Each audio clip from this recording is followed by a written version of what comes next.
Baiklah teman-teman, kita kan tadi udah ice breaking. Sekarang waktunya kita sambut materinya. Boleh Keisha dilanjutin? Baiklah teman-teman, marilah kita mendengarkan materi pertama yang bertemakan perbandingan agama yang akan disampaikan oleh Ustadz Di Mahmud Jamhur SP. Kepada Ustadz, kami persilakan.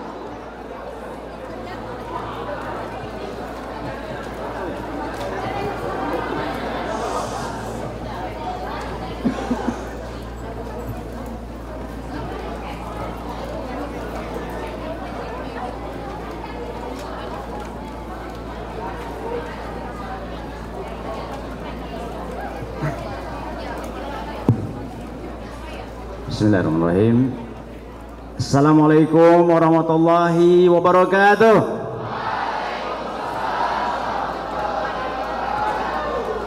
Alhamdulillah, assalatu wassalamu ala rasulillah wa ala alihi washabihi wa ala.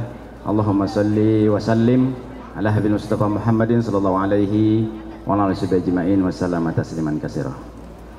Senang sekali pagi ini bisa bertemu dengan adik-adik semuanya, dengan anak-anak semuanya.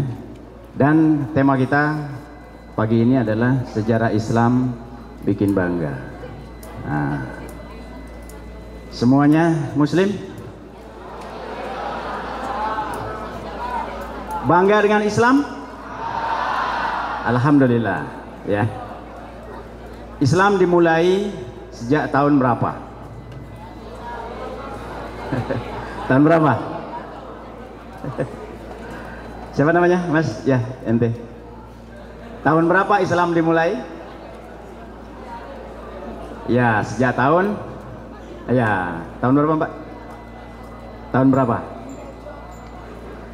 Sekarang tahun 1446 Hijriah. Nabi diutus 13 tahun sebelum hijrah. Berarti umur Islam sudah berapa? Coba yang matematiknya dapat 10. 14, 46 ditambah 13. Jadi 14, 5, 9. Jadi Islam dimulai sejak diutusnya Rasulullah tahun. Nah, tahun berapa tadi? Udah ketemu belum? Ya, berapa, Mbak? Dimulai dari diutusnya Rasulullah tahun, ayo tahun berapa? Saya ulang aja. Nabi lahir 571, 40 tahun kemudian dapat wahyu. Berarti Islam dimulai sejak wahyu turun ke Rasulullah tahun 622. Ya enggak? 571 tambah 40. Ya? 622 ya? Benar nggak? Coba 571 tambah 40. Ini coba ya. 611 Ustaz. Berapa? 611. Oh, 611. Ya, sip.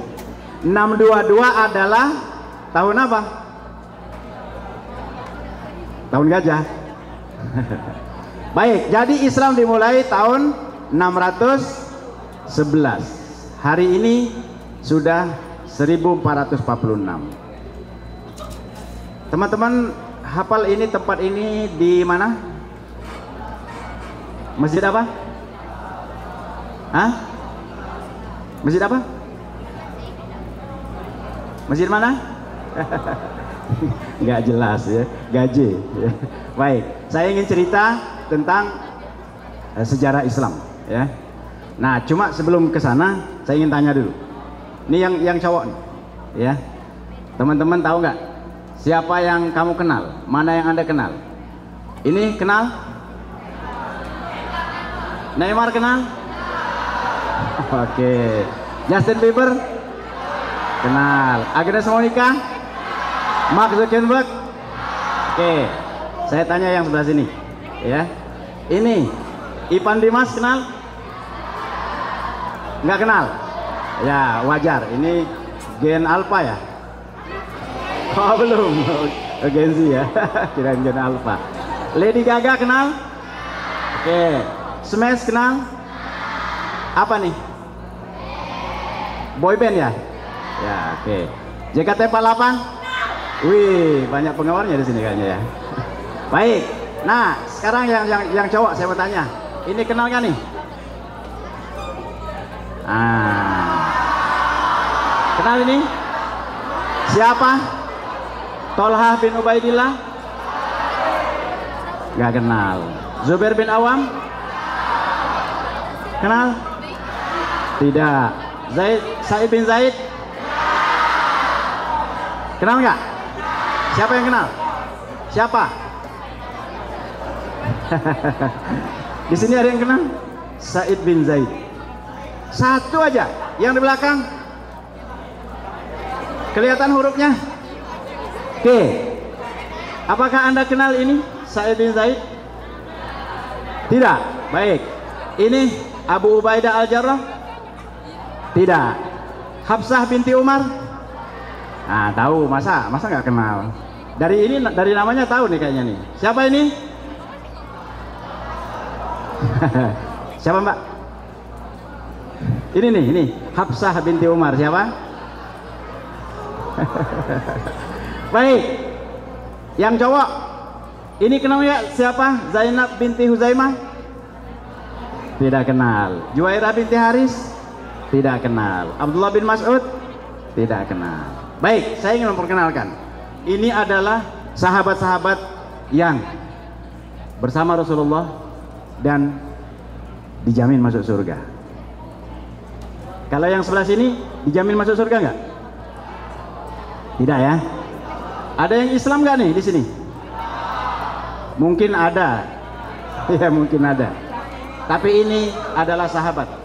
Tolha adalah sahabat Nabi yang ketika perang Uhud beliau membentengi Nabi dari serangan panah. Panah mengenai badannya.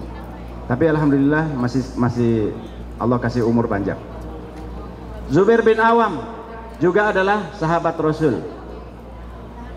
Sa'id bin Zaid adalah adik iparnya Umar bin Khattab. Yang Umar bin Khattab masuk Islam melalui dia. Ya. Abu Ubaidah bin Al-Jarrah adalah sahabat yang memegang rahasia Nabi. Siapa orang munafik, Nabi kasih tahu ke dia. Ini adalah sahabat yang menaklukkan Syam. Syam itu sekarang Damaskus, Suriah. Syam itu dulu adalah Amerikanya Timur Tengah. Kota yang sangat keren. Tapi sekarang hancur oleh Amerika juga. Ya. Hafsah binti Umar adalah anaknya Umar bin Khattab, istri Nabi. Ya. Zainab binti Huzaimah adalah istri Nabi, anaknya pemimpin Yahudi. Cantiknya luar biasa. Saking cantiknya kata Aisyah, saya cemburu karena cantiknya. Gitu ya. Ini istri Nabi. Tadinya Yahudi, terus masuk Islam, dan ini termasuk yang dijamin masuk surga. Juwairah binti Haris juga adalah istri Rasulullah. Ya, yang ketika dinikahi Rasulullah, anaknya dari suami lamanya itu anaknya sudah 7 atau 8 ya. Abdullah bin Mas'ud adalah sahabat Nabi yang paling banyak menceritakan hadis. Yang hari ini kita dengar ada hadis dari Ibnu Mas'ud, nah itu dari sahabat. Jadi begitulah nasib para sahabat Nabi yang dijamin masuk surga, tapi tidak kita kenal. Kita lebih banyak kenal ini. Ini mau sedih atau mau gembira? Boleh sedih atau boleh gembira? Harus sedih, harus prihatin. Baik ya. Nah, kalau ini kenal nggak? Siapa ini yang cewek? Ada yang gibol nggak sini? Gila bola? Gak ada. Apa ini? Hah? Oke. Siapa pemainnya? Oke. Saya tanya yang sebelah ya. Saya tanya yang ini. Kenal nggak lambang ini? Barcelona ya. Ini kenal nggak? Enggak, oke. Ini pasti kenal ya. Oke. Barcelona, Real Madrid. Baik. Nah, kalau yang satu ini kenal nggak? Ya. Ada yang kenal lambang ini? Ada yang kenal? Ada yang kenal? Yang di depan? Nah, Mbak kenal nggak? Nggak. Oke. Yang di belakang sudut kenal nggak? Yang di belakang ada yang kenal lambang ini? Tidak ada. Tidak ada. Yang cowok ada yang kenal lambang ini? Ini yang depan, yang depan. Mas. Ya, ini kenal nggak ini? Enggak, baik. Saya kasih tahu. Ini adalah ya, lambang kekhalifahan Daulah Khilafah Utsmaniyah. Siapa Daulah Khilafah Utsmaniyah? Ya, yang menaklukkan benteng terkuat di dunia yang 1000 tahun tidak pernah bisa dikalahkan, yang nama bentengnya itu Konstantinopel. Kemudian Konstantinopel tunduk pada Islam, masuk Islam dan menjadi ibu kota Daulah Khilafah Utsmaniyah yang sekarang tepatnya di Turki. Siapa Daulah Islamiyah? Daulah Khilafah Utsmaniyah yang mengirimkan 9 wali ke Nusantara. Jumlah wali itu 12, tapi dikenalnya 9. 9-nya orang Timur Tengah, orang Turki, orang Persia, orang dari Palestina. Dan karena jasanya Wali Songo, Nusantara masuk Islam. Ya, oke. Nah, jadi begitulah. Ya, apa kata seorang ahli sejarah Arab? Dia ini orang Prancis, dia ini bukan Muslim. Dia bilang begini, cukup beralasan jika kita mengatakan bahwa peradaban Eropa tidak dibangun oleh proses regenerasi mereka sendiri, tapi tanpa dukungan peradaban Islam yang menjadi dinamonya, Barat bukanlah apa-apa. Jadi kalau tidak ada Islam, kalau bukan karena Islam, Barat masih belum mandi. Teman-teman belajar kimia, bukunya buku apa yang dipakai? Kimia kelas 1 SMA. Nah, kalau yang buku lama, yang zaman saya tahun 89 ya SMA-nya. 89 ya. Itu seumuran bapak kalian ya. Ada di pengantar buku kimia itu, diterbitkan oleh Erlangga, ditulis oleh alumni ITB, Pak Irfan Fahmi. Dia tulis di situ, Eropa berada di zaman kegelapan ketika kaum muslimin sudah keliling dunia. Eropa orang-orangnya, kalau BAB, you know BAB? Kalau BAB ceboknya pakai daun, belum ada tisu baru tahun 2000, pakai daun dan ditampung di pispot, terus dicebok pakai daun. Jangan bayangkan ya, nanti batal puasanya. Lalu dibuang di jendela dan dimakan babi di luar. Mereka tidak mandi, berbulan-bulan tidak mandi, sehingga mereka menciptakan parfum agar tidak terlalu bau. Setelah Islam masuk ke sana, barulah mereka dikenalkan dengan sabun. Makanya nama-nama kimia itu coba periksa di apa namanya? Ya, yang unsur-unsur itu ya, itu kebanyakannya diambil dari nama-nama Arab. Luar biasa, ya. Maka orang jujur dari Barat mengatakan Kalau tidak karena Islam, maka Barat bukanlah apa-apa. Kalau bukan karena Islam, maka Barat itu masih belum mandi, belum mengenal sabun, belum keliling dunia, tempatnya sangat becek. Mungkin ada pernah lihat video bagaimana Inggris di tahun 700-an. Ya, itu jalannya becek, belum ada pengerasan batu. Karena kuda-kuda mereka yang dipakai untuk narik dokar itu, apa itu dokar? Kereta ya, kereta itu. Nah itu kudanya itu langsung ke jalan, plung gitu. Jadi Anda bayangkan betapa joroknya Eropa di tahun-tahun 700-an, di tahun 800-an, di tahun 900-an, bahkan sampai tahun 900 mereka belum mengenal angka, ya. Nah, sementara Islam sudah berjaya dan tersebar hingga ke Eropa. Ini pulau apa ini? Negara apa? Nah, ini Spanyol, Portugis, ya. Nah, Perancis di atas, Perancis, ya. Nah, ini dulu hebat, keren, bahkan sampai hari ini. Kenapa? Atas jasa Islam, atas jasa Islam. Ya, di tahun 600-an pertengahan ya, Islam masuk ke Spanyol. Ya, terkenal dengan istilah penaklukan Andalusia. Dipimpin oleh seorang pemuda, seorang yang masih sangat muda, yaitu Tariq bin Ziyad.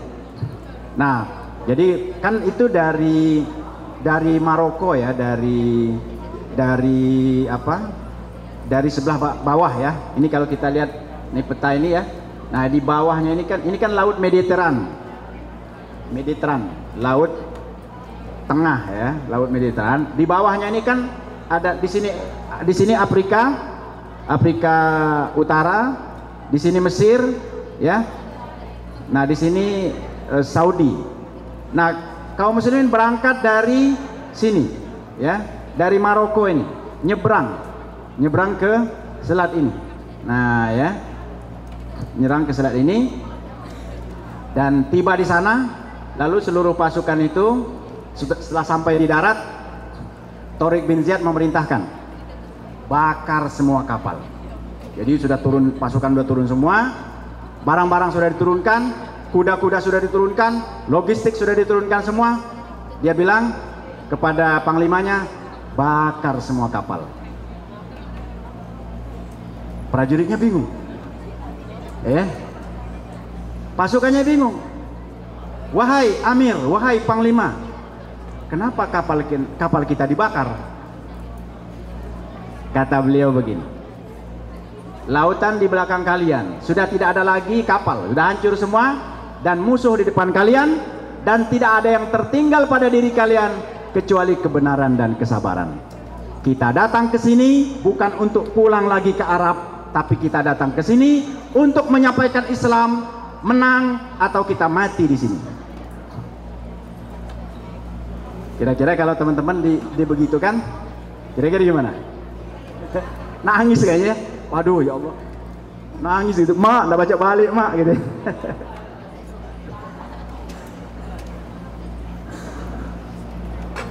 Tapi dengan semangat ini, maka Tariq bin Ziyad berhasil menaklukkan Eropa. Yang Eropa tadi itu belum mandi, ya kan?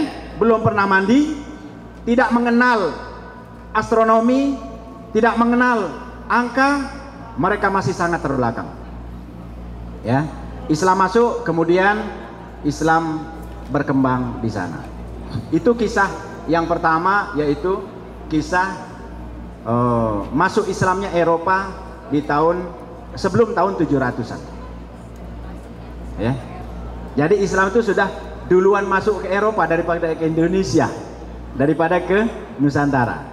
Nah, Islam masuk ke Nusantara kapan? Ada yang tahu? Tahu Mbak? Zaman apa Islam masuk ke Nusantara? Kalau menurut sejarah kapan?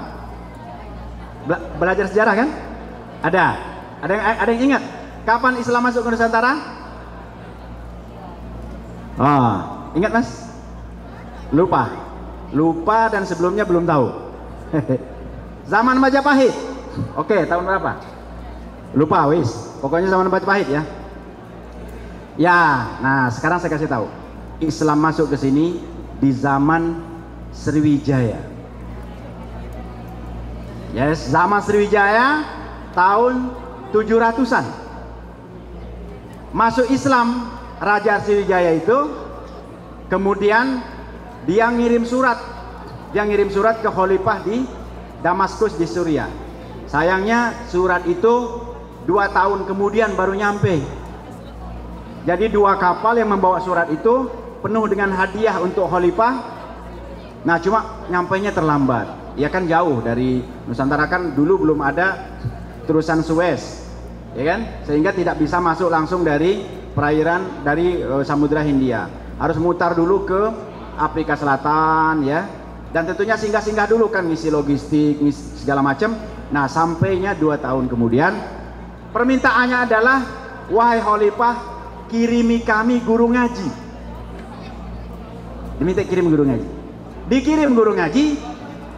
Jadi 2 tahun kemudian itu dikirimlah guru ngaji ke Sriwijaya. Sayangnya Sriwijaya yang masuk Islam itu sudah dikalahkan oleh Sriwijaya yang Buddha. Jadi Sriwijaya yang masuk Islam itu adalah Sriwijaya yang di Jambi, yang ada candi-candinya itu. Dikalahkan oleh Sriwijaya Buddha yang dari Palembang. Sehingga Islam terhenti, tidak berkembang. Baru masuk lagi, nah pada masa Abbasiyah. Berkembang di Samudra Pasai di Aceh, terhenti, nah baru kemudian dikirim lagi 9 guru, 9 kiai, 9 ulama yang disebut dengan Wali Songo itu, setelah Islam tersebar di Konstantinopel. Konstantinopel itu sekarang Turki, Eropa. Konstantinopel itu adalah pusat Nasrani. Pusat Nasrani itu ada 2, ada yang di Italia, yang di dekat Spanyol tadi, ada yang di Turki, ada yang di Turki, ya.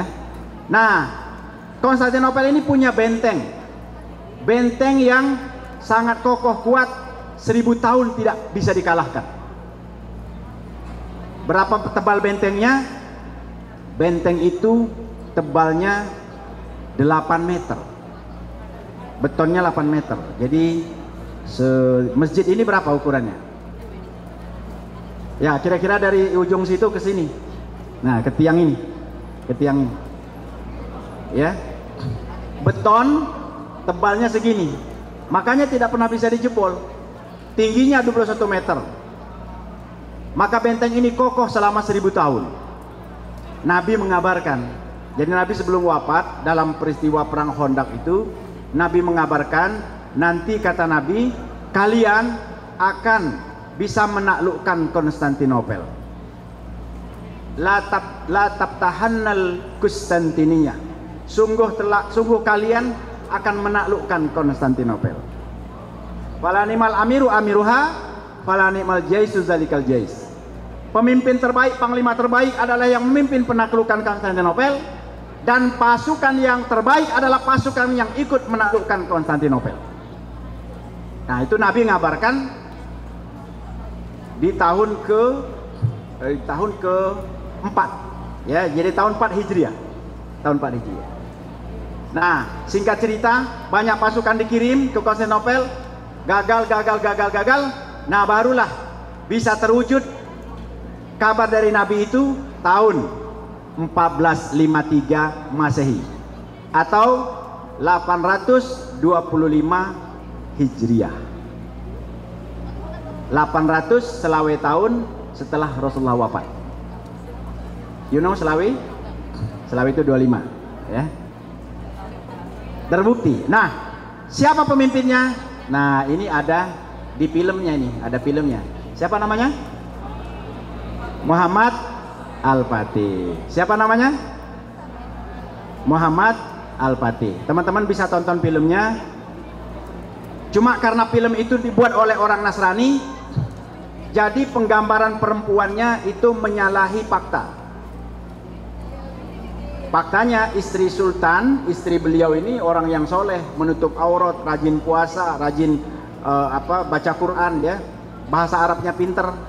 Nah, cuma kalau di film itu, karena yang buatnya itu orang Nasrani dan Turki memang masih liberal, masih sekuler, maka digambarkan dia kayak orang Nasrani.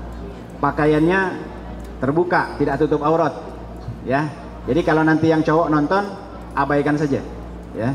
Abaikan itu, ambil cerita sejarahnya saja. Nah, kisah penaklukan Konstantinopel ini kisah yang luar biasa, dan ini sudah diprediksi oleh Rasulullah SAW. Ya, nah ini adalah keadaan Konstantinopel tahun 1453. Sekarang tahun 2025. Berarti kejadiannya berapa tahun yang lalu? 2025 dikurangi 1453.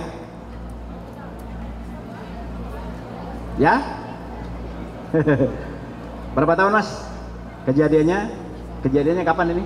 Sekarang 2025. Berarti ini kejadiannya kapan? 2025 dikurangi 1453. Coba dihitung.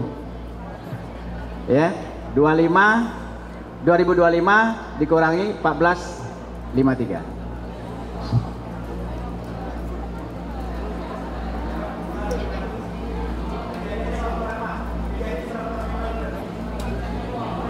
Ah? Berapa? 5 apa 6? Berapa? 572 apa 672? 5, ya. Jadi kisah ini terjadi 572 tahun yang lalu. Saya tidak bisa menceritakan ini dalam waktu yang sangat singkat, karena kisah ini luar biasa. Teman-teman bisa baca kisahnya dalam buku yang ditulis oleh Wong Plembang.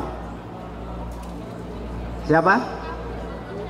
Siapa nama Ustadz yang nulis buku tentang Al-Fatih 1453? Wong Plembang. Cino Plembang. Siapa? Ustadz Felix Xiao. Nanti teman-teman cari bukunya di Gramet, itu bukunya bestseller ya. Bertahun-tahun buku itu bestseller tentang Al-Fatih 1453. Nah, itu diceritakan ini Al-Fatih, ya. Nah, ini wajahnya digambarkan dia waktu umur 40 tahun, tapi ketika dia menaklukkan Konstantinopel umurnya masih 21.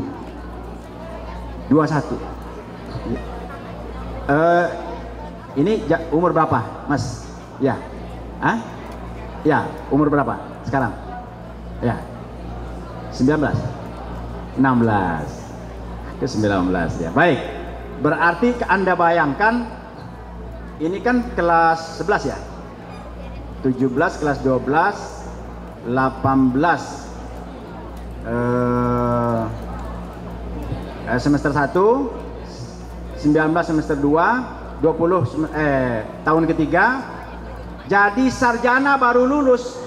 Nah, kira-kira begitulah Al-Fatih.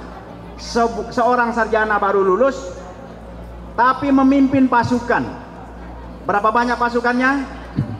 250.000 pasukan. 250.000 pasukan.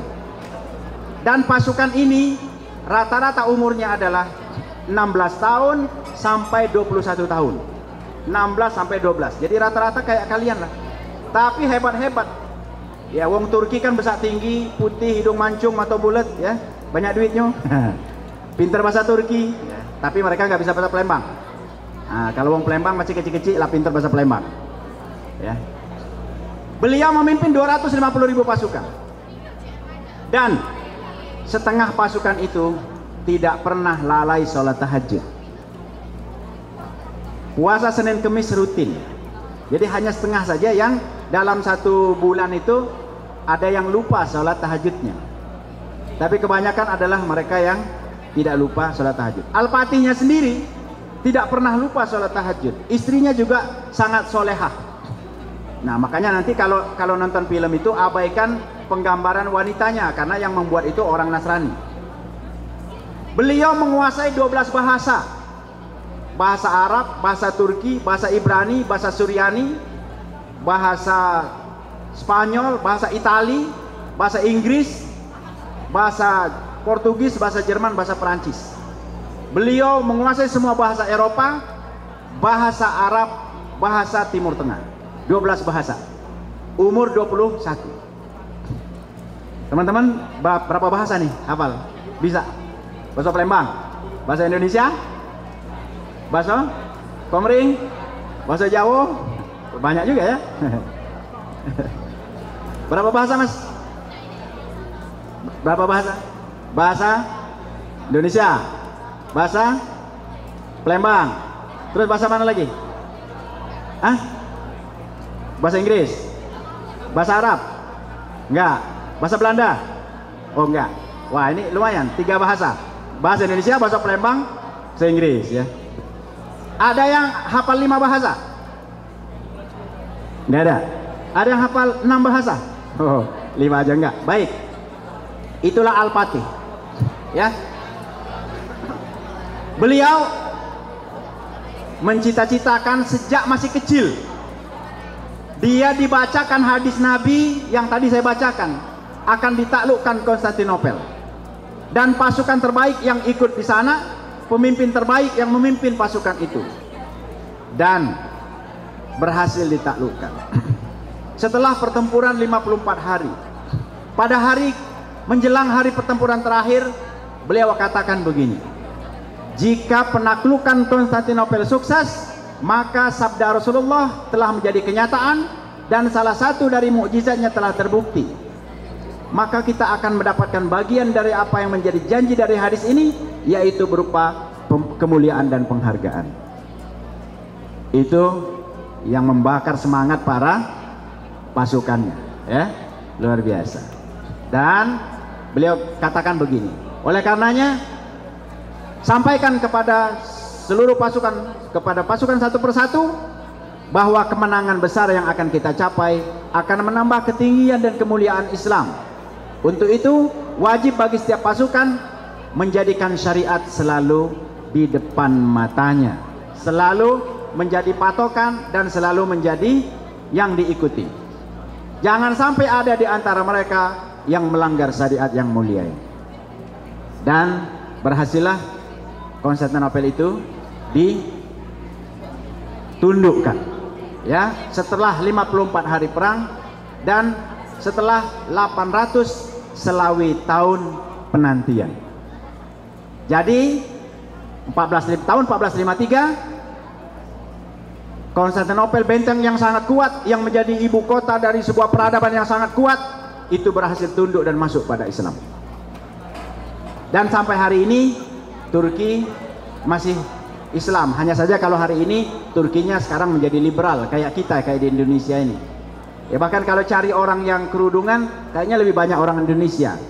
Karena tahun 1924 Turki dirubah oleh Mustafa Kemal laknatullah alaih menjadi republik sekuler. Dulunya dia adalah Konstantinopel itu adalah Khilafah Utsmaniyah. Ya. 825 tahun baru kemudian terwujud. Nah, sekarang saya tanya teman-teman, Nabi kan menyebutkan itu di Madinah, ya kan? Jadi sebenarnya penaklukan Konstantinopel tahun berapa? Tahun berapa penaklukan Konstantinopel? Tahun 1453, ya kan? Kalau tahun Masehinya kan 1453 ya. Kalau tahun Hijriahnya adalah 825 Hijriah, ya, 825 Hijriah.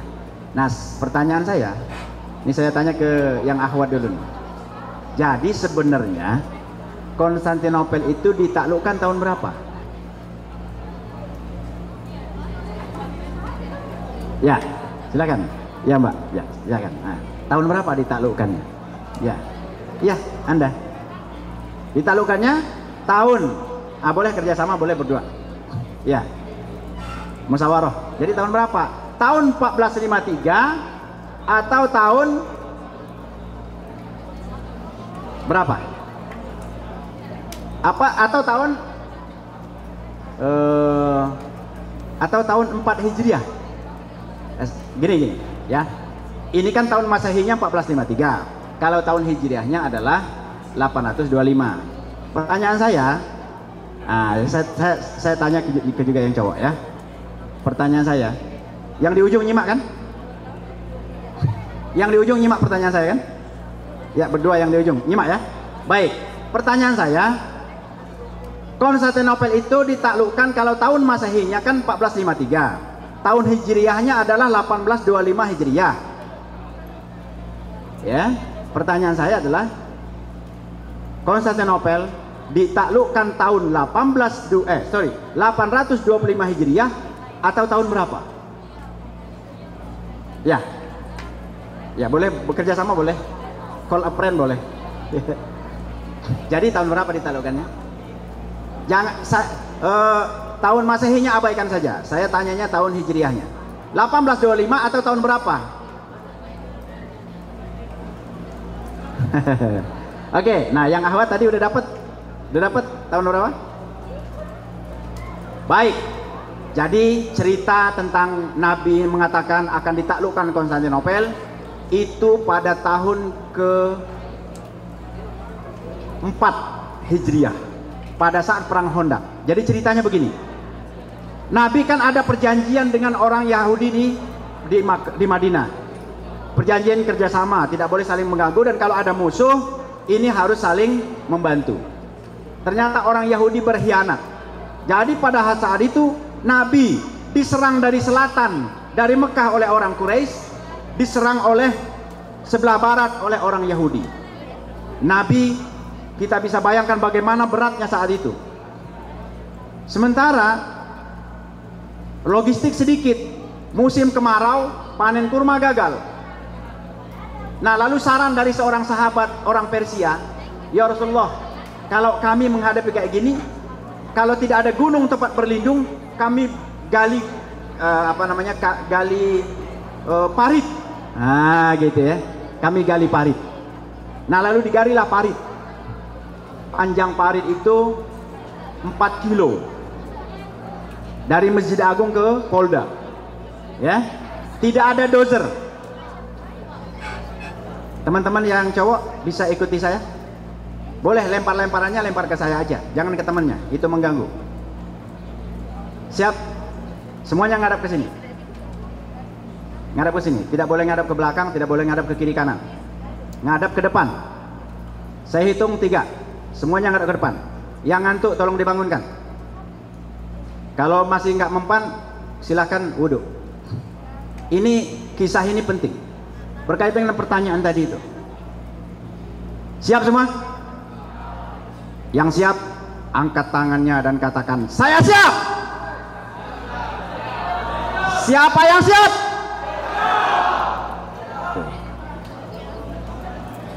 Siap ya? Siap lanjutkan? Saya hanya 30 menit lah saja. Hanya saya minta waktu 30 menit saja. Siap yang Ahwat?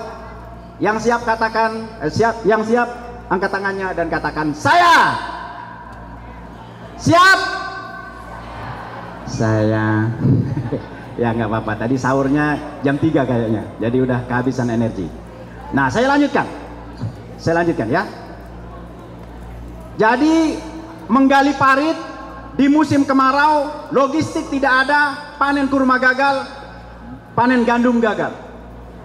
Setelah penggalian selesai, di ujung itu ada batu yang sangat besar. Besarnya mungkin segede apa namanya? Ini nih, dari empat tiang ini ya. Dipukul-pukul oleh para sahabat pakai linggis, pakai cangkul, pakai sekop, macam-macam, gagal. Mereka lapor, ya Rasulullah, itu ada batu yang sangat besar, kami nggak mampu. Nabi turun, Nabi pukul, das, keluar api, das. Dipukul lagi, keluar api, pukul lagi, keluar api. Setelah selesai ngaso, kemudian batu itu hancur, ya. Sahabat bertanya, ya Rasulullah, tadi kami lihat ada cahaya. Cahaya itu pertanda apa? Cahaya pertama, kalian akan menaklukkan Yaman. Cahaya kedua pertanda kalian akan menaklukkan Persia, dan cahaya ketiga pertanda kalian akan menaklukkan Konstantinopel. Nah, Nabi tadi menyampaikan hadis, pemimpin terbaik adalah yang memimpin penaklukan Konstantinopel, dan pasukan terbaik adalah pasukan yang menaklukkan Konstantinopel. Maka saya kembali ke pertanyaannya. Jadi sebenarnya ditaklukkannya Konstantinopel itu di tahun keempat Hijriyah atau tahun 825 Hijriyah? Tahun 4 Hijriyah. Tahun 4 Hijriyah. Ketika Nabi menyampaikan latap tahanal Konstantinia, berarti sebenarnya Konstantinopel sudah ditaklukkan. You know? Fahimtum? Do you know what I mean? Thank you very much for your good attention. Nah, ketika Nabi mengatakan kalian akan menaklukkan Konstantinopel, teman-teman bayangkan begini. Dulu kan ada peradaban besar di dunia. Dua. Satu itu Roma. Roma itu ada yang timur, ada yang barat. Yang timur itu Konstantin, yang baratnya Itali. Lalu yang kedua adalah Persia. Itu peradaban yang ada waktu itu. Nah, Nabi mengabarkan kalian akan menaklukkan Konstantinopel, kalian akan menaklukkan Roma. Mungkin kalau sekarang begini, orang Indonesia diceritakan, kalian akan menaklukkan Amerika. Amerika itu kan hebat banget.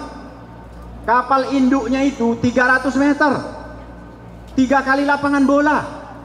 Indonesia nggak punya satu pun kapal induk, ya kan? Amerika tuh senjatanya hebat, ekonominya kuat, segalanya luar biasa, bahasa Inggrisnya pinter. Orang Amerika itu kecil-kecil udah pinter bahasa Inggris. Yo, cuma mereka nggak bisa Palembang ya. Kalau misalnya kita dibilangin kalian, ini saya tanya nih saya sampaikan ke cowok-cowok nih ya, ke Ikhwan, kalian akan menaklukkan Amerika. Jawaban kalian apa? Aida kado Pak Ustad. Amerika di mano, kita mak mano. Iya kan? Aida usah nak ke Amerika Pak Ustad. Ke Jakarta belum pernah. Naik pesawat belum pernah. Jangan ketinggian gino Ustad. Cita-cita tuh yang real baik. Nggak usah terlalu mengawang-awang. Mungkin begitu kan? Kalau ditanyakan pada kita. Tapi ketika Rasulullah menyampaikan hadis tadi, pertanyaan para sahabat bukan begini, ya Rasulullah, kejauhan. Oh tidak. Tapi pertanyaan para sahabat, dari dua Roma itu mana yang duluan akan ditaklukkan? Itu pertanyaan mereka. Jadi sebenarnya Konstantin sudah ditaklukkan pada saat perang Khandaq itu, ketika Nabi menyampaikan. Nah, begitulah para sahabat, sehingga mereka dengan imannya, dengan ibadahnya, dengan ketaatannya, dengan semangatnya, terus menerus mereka menyebarkan Islam, dan sampailah pada tahun 1453 itu Islam masuk ke Konstantinopel. Nah, kisah tentang perang Khandaq nanti baca di sejarah Rasul.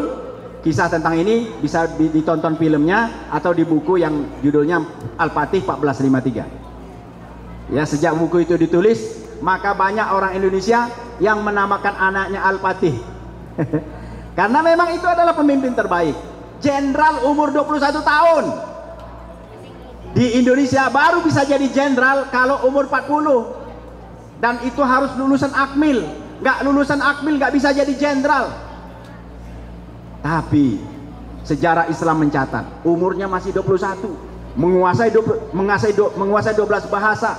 Orangnya soleh, orangnya lemah lembut, orangnya pinter strateginya, pinter matematik, pinter fisika, pinter segala ilmu. Dan inilah Muhammad Al-Fatih, ya, luar biasa.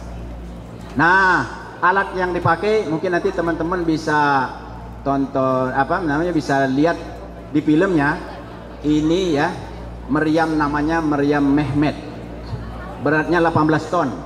Panjangnya 5,2 meter, ya, larasnya 3, ya. Jadi ini berarti totalnya 8,5 ya, Nah, pelurunya ini nih, setengah meter. Pelurunya setengah meter. Ini bandingkan dengan orang yang duduk di situ, itu peluru lah yang bulat-bulat itu ya.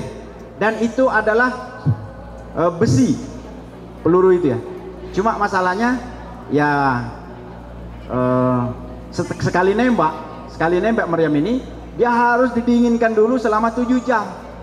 Dinginkan dulu baru nembak lagi, karena kalau enggak dia meleleh. Sehingga penaklukan itu tidak bisa dilakukan dari penjebolan tembok. Nah, maka di strategi yang terakhir itu ya, Al-Fatih meminta saran dari para komandannya. Gimana caranya ini? Akhirnya ada yang usul, wahai Panglima, kita masuk dari dalam. Apa maksudnya masuk dari dalam? Nah, ini tadi ya. Nih. Ya. Nah, ini kan Konstantinopel. Ya. Nah, ini kan ada benteng.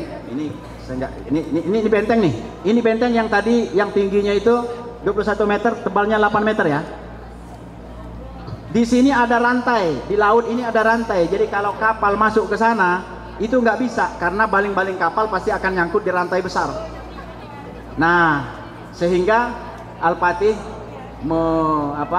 menyuruh pasukannya itu naik ke atas. Ya, ini namanya Bukit Galata. Ini ya. Yang ini ya, ini Bukit Galata. Di atas ini Bukit Galata. Jadi usulan dari seorang komandannya, seorang mu'alaf dari Eropa, ya. Dia usulnya gini, Jenderal, gini aja, kita serang dari dalam, nah dari belakang. Ini kan benteng ya. Nah di atas itu, di situ adalah bagian dalam yang tidak kena benteng. Nah maka pasukannya dimasukkan dari atas sana, nyebrang. Tapi masalahnya ini adalah gunung, adalah bukit, dan pohon-pohonnya masih besar. Ya, pohon-pohonnya mungkin segede-gede gini nih, segede-gede tiang ini ya. Nah, lalu kemudian mereka tebang pohon ini, dibuang kulitnya, dikasih minyak samin, lalu kapalnya didorong naik ke bukit. Dan dalam satu malam 72 kapal berhasil nyebrang bukit dan tiba di dalam. Dan ketika pagi-pagi, 3 pagi-pagi itu, orang-orang Konstantinopel semuanya terkejut, terperangah, semuanya mengatakan, tamat riwayat kita, kita nggak bisa bertahan lagi, selesai nasib kita. Dan betul ya, inilah keadaan terakhir. Lalu kemudian, nah ini jadi dulu masuk dari sini ya, masuk dari sini, melompati bukit ini, masuk kemudian ke belakang, dan berhasil menundukkan Eropa yang buruk, yang jahat. Eropa itu maksudnya Konstantinopel itu kepada rakyatnya jahat, dia zolim, mengambil hak rakyat, memaksa, menindas. Maka begitu Islam datang, mereka senang karena Islam memberikan pencerahan, kebebasan, memberikan ilmu pengetahuan yang luar biasa. Bukit ini namanya Bukit Galata. Ada dulu ya, tahun-tahun 2000-an ada klub bola dari Turki, namanya itu Galatasaray. Nah itu karena mengenang peristiwa heroiknya Al-Fatih menyeberangkan kapal di tengah malam, nyebrang bukit. Jadi kapalnya naik bukit. Itu sekali-kalinya dalam sejarah. Masya Allah. Jadi wajarlah kalau Nabi mengatakan itu adalah pasukan yang paling hebat. Nah, teman-teman yang rahmati Allah SWT, ya. Inilah yang tadi peristiwa di saat perang Hondak itu. Jadi ketika Nabi mengatakan kalian akan menaklukkan Roma, pertanyaannya bukan kayak pertanyaan kita, aidak kado ya Rasul, aidak mungkin, tidak. Tapi pertanyaan mereka, ayul Madinah tutup tahul awalan ya Rasul, kota mana dari Roma itu yang akan ditaklukkan duluan, Konstantinopel atau Roma Itali? Nabi menjawab, Madinatu Hirakla tubtahu awalan, yakni Konstantinia. Nah itulah jawaban orang-orang yang beriman, orang-orang yang tekadnya kuat, orang-orang yang terbaik, orang-orang yang hebat. Jadi iman mereka mendorong mereka untuk mewujudkan hadis Nabi. Nah inilah kondisi Turki hari ini ya. Mudah-mudahan suatu saat kita bisa ke sana. Ada yang sudah ke sana? Belum? Yang Ikhwan ada yang sudah pernah ke Turki? Belum? Nanti bisa ke sana lewat Google Map. Kalau yang ada kelihatan tinggi rendahnya gedung-gedungnya itu pakai Google Earth. Ya, itu bisa ke sana ya, di Google Earth ya. Nah, jadi sejarah mencatat Islam itu tinggi dan tidak ada yang lebih tinggi darinya, sebagaimana yang disebutkan oleh Rasulullah SAW. Ini sebenarnya film, cuma film ini nggak bisa saya puter, ya, nggak bisa saya transfer karena ada kesalahan teknis. Nanti teman-teman bisa tonton judulnya itu 1001 Invention, 1001 penemuan. Nanti bisa di search di Google ya. Itu filmnya pendek aja 8 menit. Dibuat oleh orang Inggris. Ya. Untuk menjelaskan bahwa Islam itu dalam sains dan teknologi hebat luar biasa. Itu kalau nggak salah judulnya 1001 ya. 1001 atau 101 ya. Ya. Nah, itu diceritakan bagaimana jasa Islam yang mengalami kejayaan dalam bidang sains dan teknologi. Ya, nah ini adalah orang yang merintis ilmu pengetahuan, sehingga di Rusia ya, di Moskow ini dibuat patungnya untuk penghormatan kepada Ibnu Firnas, kepada Al-Khawarizmi. Jadi Al-Khawarizmi ini adalah ahli matematik ya. Orang Eropa susah nyebutnya Al-Khawarizmi, maka mereka sebutnya algoritma. Jadi kalau teman-teman bikin konten ya di TikTok atau di apa, ada yang konten kreator di sini ya, itu kan harus ngerti tuh algoritmanya Facebook gimana, algoritmanya TikTok gimana. Itu adalah nama dari seorang ulama, seorang ilmuwan yang patungnya diabadikan. Ini ada di Rusia, ada di Suriah, ada di Damaskus patungnya ini ya. Al-Khawarizmi ini hidup tahun 780 sampai 850 Masehi. Al-Khawarizmi ini adalah ahli matematik. Salah satu penemuannya yang paling hebat adalah menemukan angka 0. Ya, adalah menemukan angka 0. Teman-teman coba ya, hitung ya, hitung. 626 ditambah 377. Berapa? Oke, sebenarnya bukan itu pertanyaan saya. Pertanyaan saya gini, bayangkan 676 dengan 700, berapa tadi? Anggap ya, 722 dalam angka Romawi. Coba, 676 dalam angka Romawi, gimana? Coba, bisa kita bayangkan? Ini baru membayangkan angkanya saja, belum kita hitung.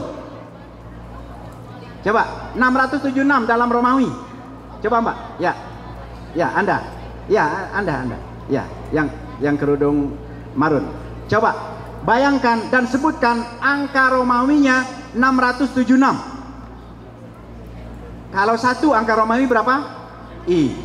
2 II. 12 X II. 676 tidak bisa kita bayangkan. Boro-boro mau menjumlahkan, mau membagikan, mau mempangkatkan, mau logaritmakan, membayangkan saja tidak bisa. Ini jadi pikiran para ulama, termasuklah Al-Khawarizmi. Gimana caranya nih ngitung? Nah, lalu kemudian beliau otak-atik banyak angka dari seluruh dunia, dia gabungkan angka Arab dengan angka India, maka ketemulah satu angka baru, yaitu angka 0.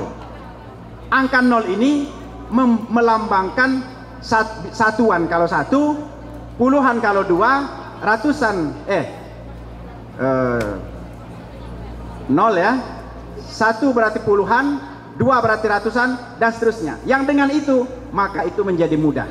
Ini kemudian sekarang menjadi bahasa komputer yang disebut dengan biner, bilangan biner 0101 atau bahasa lainnya digital. Jadi digital itu artinya adalah angka 0 dan 1. yang itu menjadi bahasa mesin, bahasa komputer.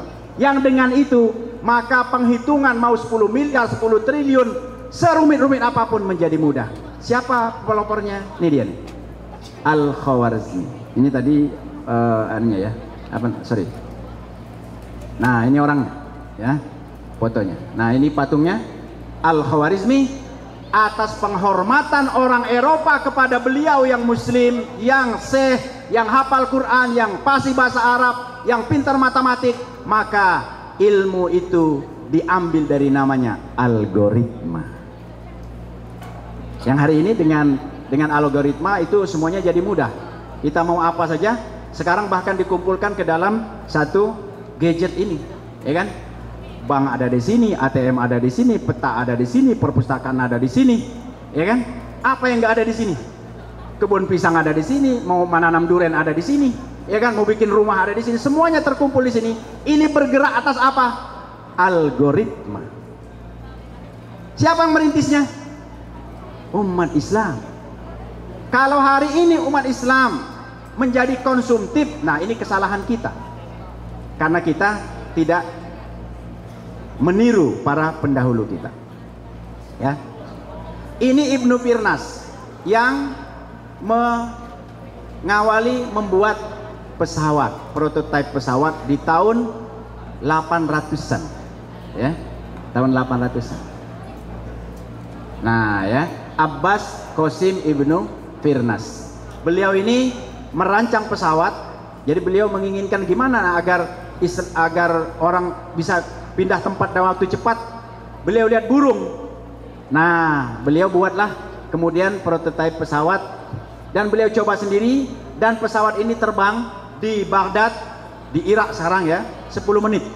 Nah, cuma karena beliau belum pikirkan cara mendarat, akhirnya ketika beliau mendarat jatuh. Ya. Tulang punggungnya patah. Tulang rusuknya patah. Ya. Nah, tapi diobati karena dulu ada dokter yang sangat hebat, maka itu bisa sembuh. Jadi kalau ada perintis pesawat namanya Wright bersaudara di tahun 1900-an, 1100 tahun sebelumnya umat Islam sudah merintisnya. Ya, luar biasa. Ini Ibnu Firnas. Nah, ini kan Wright bersaudara nih. Yang merancang pesawat ini kan. Belum ada ya? Nah, ini nanti insya Allah nanti alumni SMA 6 ya, bikin pesawatnya begini. Oke ya, gitu. Nah ini juga ada nih saya. Jadi kalau mereka ini di tahun 1900-an umat Islam atau ulama Islam itu sudah melakukannya 1100 tahun sebelumnya. Teman-teman membayangkan ini adalah apa kira-kira? Ini apa nih? Apa itu? Peta. Peta ini dibuat oleh beliau, ya, Al-Idrisi. Nah ini beliau wafat tahun 1166. Beliau ini membuat peta datar dan juga membuat bola dunia, ya. Dengan peta ini kaum muslimin sudah keliling dunia. Termasuklah yang tadi itu utusan sampai ke Jambi, Sriwijaya, ya, keliling dunia. Yang pada tahun yang sama, tahun 1000-an ini, ya, orang Eropa belum kemana-mana karena mereka membayangkan bahwa bumi itu kayak roti mari, bulat, ya kan, pipih. Nah, lalu kalau misalnya jatuh ke jurangnya, itu jatuh ke jurangnya sangat dalam. Mereka nggak kenal. Lalu kemudian diperkenalkan bahwa bumi ini bulat oleh umat Islam, dan bola ini bola dunia ini, globe yang terbuat dari perak ini dihadiahkan kepada Raja Roger II dari Sisilia. Jadi kaum muslimin sudah keliling dunia, Eropa belum kemana-mana, bahkan mereka membayangkan bahwa bumi itu datar. Nah, jadi kalau ada aliran bumi datar sekarang, itu mundur lagi itu ya. Nah, sehingga orang Eropa hari ini bisa berkembang karena jasa dari umat Islam, ya. Makanya kata Montgomery Watt tadi, Eropa berhutang pada Islam. Kalau Islam nggak memberikan ilmunya kepada Eropa, Eropa masih ketinggalan. Dan hari ini kita bisa kemana-mana walaupun kita nggak kenal tempatnya. Misalnya, kita mau ke bumi perkemahan Gandus. Nah, ada yang sudah pernah ke sana? Belum? Oke. Nah, Mbak pernah ke sana? Belum. Tapi sekarang dengan Google Map, dengan Google Earth, ya, dengan Gojek, dengan segala macam, kita bisa ke satu tempat walaupun kita belum pernah ke sana karena ada map, karena ada Google. Siapa yang merintisnya? Nih, umat Islam 1100-an tahun yang lalu. Masya Allah. Jadi umat Islam tuh hebat, ya, luar biasa. Oke ya. Dan ini adalah istana yang sekarang jadi museum di Spanyol, ya. Ini pertama dibangun oleh Khalifah Muslim Abdurrahman pada tahun 787 Masehi. Jadi tidak lama setelah penaklukan Spanyol itu oleh Tariq bin Ziyad, lalu kemudian Eropa membangun, ya. Spanyol membangun. Nah, termasuk di dalamnya adalah istana, ya, yang ada 850 tiang dan ada 5 tiang yang bagus, yang harga satu tiangnya itu, ya, $1,5 juta. Nah, ini kemudian sekarang diabadikan menjadi interior Masjid Nabawi, ya, yang dulunya dibangun di Spanyol. Jadi umat Islam tuh hebat. Cuma sekarang sayangnya sekarang adalah, ya, semuanya tinggal sejarah. Sekarang semuanya tinggal sejarah. Gak ada yang jagain, gak ada yang ngingetin, gak ada yang peduli. Nah, tapi alhamdulillah saya senang sekali pada pagi ini SMA 6 peduli. Ya, maka saya ngingetin. Dan mudah-mudahan nanti akan bangkit generasi baru yang menjaga dan mengembalikan sejarah Islam yang hebat itu. Ya, teman-teman mau mengembalikan kehebatan Islam? Siap? Akhwat mau menjadi bagian dari generasi yang membangkitkan kembali Islam? Mau? Siap? Alhamdulillah. Minimal kita punya keinginan dan cita-cita. Dan insya Allah Islam ini pasti akan jaya kembali. Ya. Kenapa? Karena ini dijanjikan Allah dalam An-Nur 55. Allah telah berjanji kepada orang yang beriman dan beramal soleh, Allah akan jadikan mereka itu berkuasa kembali di muka bumi. Istahlafa bil ard, ya. Dan ya, di masa lalu kita hebat, hari ini kita tidak hebat, kita tidak usah sedih karena saatnya hari ini kita mengukir sejarah kita. Ya, Anda jadi apapun, Anda jadi dokter, jadilah dokter muslim yang hebat. Anda jadi insinyur, jadilah insinyur muslim yang hebat. Anda jadi pedagang, pengusaha, Anda jadi apapun, jadilah pengusaha, pedagang muslim yang hebat, yang ilmu agamanya kuat, yang imannya kuat, yang ibadahnya rajin, yang dakwahnya juga kenceng untuk mengembalikan kehidupan Islam. Baik ya, ini slide-nya panjang, nanti silakan panitia bagikan ya ke peserta semuanya ya. Nah, karena di bagian setengahnya ini adalah bagaimana cara kita menjadi bagian dari generasi yang membangkitkan kembali Islam. Ya, nanti silakan minta ke panitia. Panitia nanti boleh silakan dibagikan. Kalau ada pertanyaan lebih lanjut nanti bisa tanya panitia kali ya. Tanya ke saya aja boleh ya. Tanya saya di Instagramnya nggak aktif ya. Di Facebooknya aja. Udo M Jamhur. Ya, di Facebook ya. Udo M Jamhur. Udo itu kakak, panggilan bahasa Ranau ya.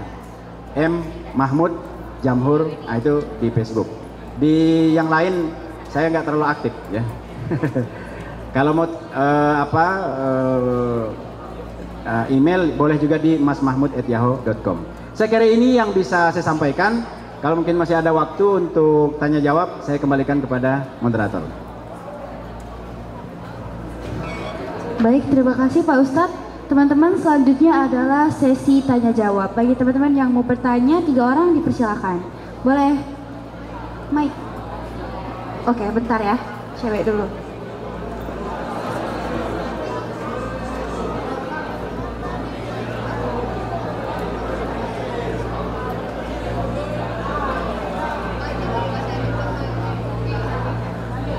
atas. Assalamualaikum warahmatullahi wabarakatuh. Perkenalkan, nama saya Syafia Suryani dari kelas 11-5 dari kelompok 9. Izin bertanya Ustadz. Jadi sebenarnya saya masih bingung. Sebenarnya apakah tahun yang ada di umat Islam itu tuh sudah sejalan dengan tahun yang ada di Indonesia atau Nusantara? Maksud saya begini Ustadz, kan perbedaan waktu, ada yang menggunakan Masehi, ada yang menggunakan Hijriyah. Apakah sebenarnya itu tahun Nabi Muhammad itu sudah ada juga atau sudah sejalan dengan tahun yang ada di Nusantara? Terima kasih Ustadz. Ya. Satu. Baik Ustadz, Ada lagi? ditampung dulu apa mau langsung jawab? Tampung dulu. Oke, Tiga, tampung tiga. dulu. Siapa lagi Tiga. yang mau nanya teman-teman? Yang cowok?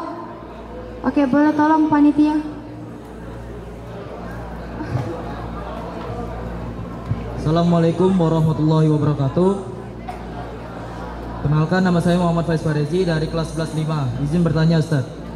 Selama perang Muhammad Al-Fatih melawan Konstantinopel, berapa kali percobaan yang dilakukan Muhammad Al-Fatih untuk menjembolkan benteng Konstantinopel? Berapa kali Muhammad Al-Fatih menjembolkan benteng Konstantinopel? Terima kasih Ustadz. Assalamualaikum warahmatullahi wabarakatuh. Baik, apakah ada lagi yang ingin bertanya teman-teman? Oke, tuh.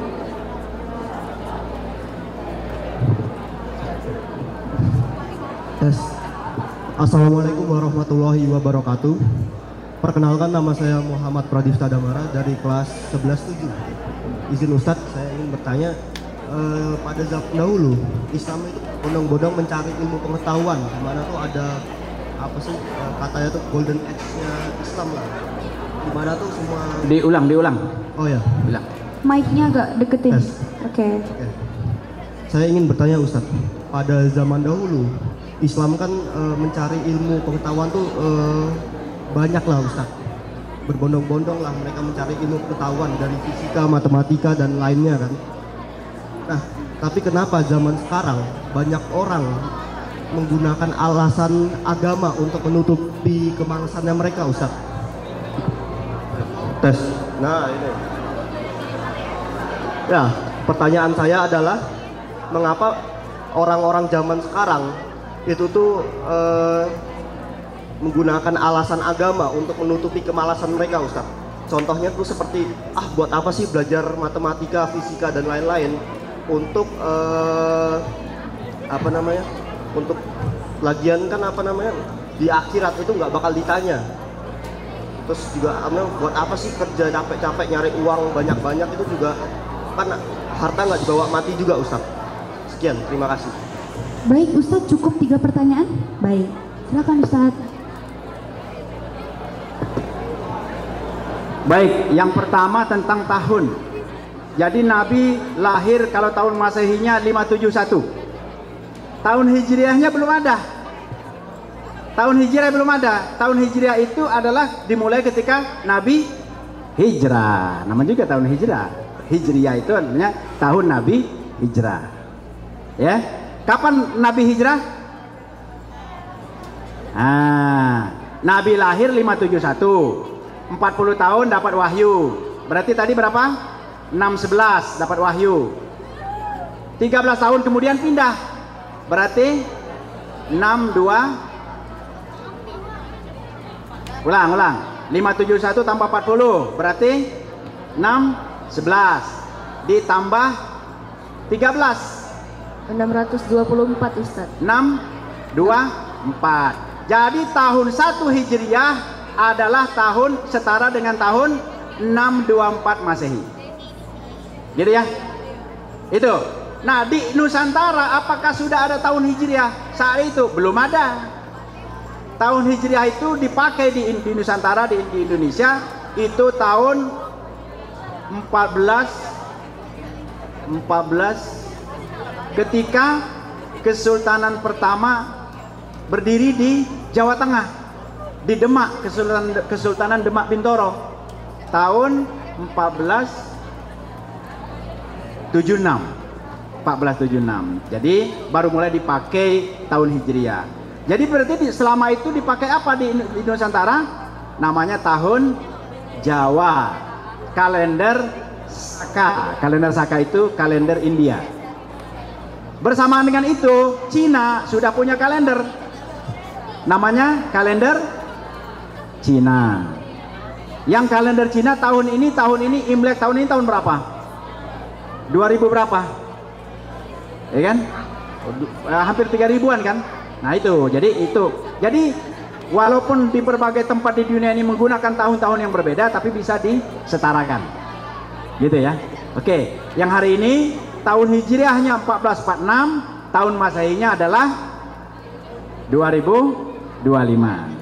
Dan beda antara Hijriah dengan Masehi itu Hijriah lebih singkat 10 hari setiap tahunnya. Setiap tahunnya kalender Hijriah itu lebih cepat 10 hari. Gitu. Makanya tahun depan itu berarti awal awal Ramadannya adalah tanggal 20 Februari. Ya kan? Tahun berikutnya nanti 10 Februari. Tahun berikutnya 1 Februari. Tahun berikutnya begitu. Lebih kurang begitu. Ya, jadi semuanya ada, bisa dikonversi. Oke? Sip. Nah, yang kedua tadi tentang berapa kali ditembakkan. Ya, jadi 54 hari, setiap hari 3 kali ditembakkan. Dan yang tadi fotonya itu adalah meriam yang hari ini masih ada. Gitu. Tapi ada yang lebih panjang. Yang panjang meriamnya itu 13 meter. Ya. Nah, jadi yang ini nanti teman-teman kalau ke Turki akan melihat yang ini. Ini yang panjangnya 8,5. Tapi yang paling panjang itu 13 meter. Cuma itu tidak ditampilkan di luar. Itu ada di dalam gedung. Nah, meriam-meriam ini yang paling besar 13 meter itu 1, yang sedang ini ada 8. Dan setiap hari ditembakkan 3 kali. Karena hanya maksimalnya kan 3 kali. Nanti 7 jam didinginkan dulu, disiram-siram dulu gitu kan. Usap-usap dulu gitu kan. Nah, baru ditembakkan lagi. Sehingga orang Konstantinopel masih ada waktu untuk nambel lagi benteng yang bolong itu. Sehingga nggak berhasil nih. Tapi benteng ini cukup menggetarkan musuh. Ya. Nah, jadi di 3 hari terakhir itu sudah tidak ditembakkan lagi karena pasukan sudah menyeberangkan kapal melalui bukit. Nah, itu memang luar biasa ya. Pikiran cerdas mereka itu out of the box ya. Oke, yang terakhir tadi pertanyaannya kenapa? Nah, ini menarik.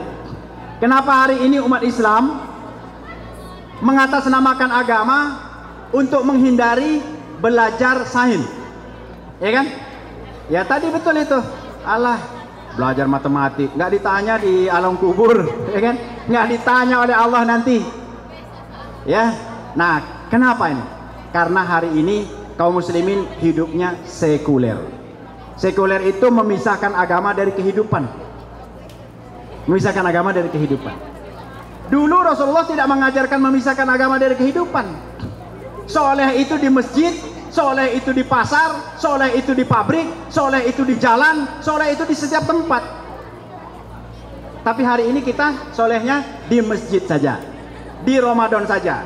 Nanti selesai Ramadan, boleh maksiat lagi, ya kan? Sawal bebas lagi, ke diskotik lagi, ke Golden Wing lagi. Golden Wing ya, yang di situ ya. Jadi hari ini kaum muslimin sekuler. Padahal sekuler ini ya nanti di akhirat masuk neraka. Dan di dunia sengsara ya kayak kita hari ini. Kayak kita hari ini. Allah katakan dalam Al-Baqarah 85. Apa tu'minuna bi ba'dil kitabi wa takfuruna bi ba'di? Apakah kalian mengimani bagian dari Quran yang enak, yang ringan, yang mudah, tapi mengingkari bagian yang lainnya?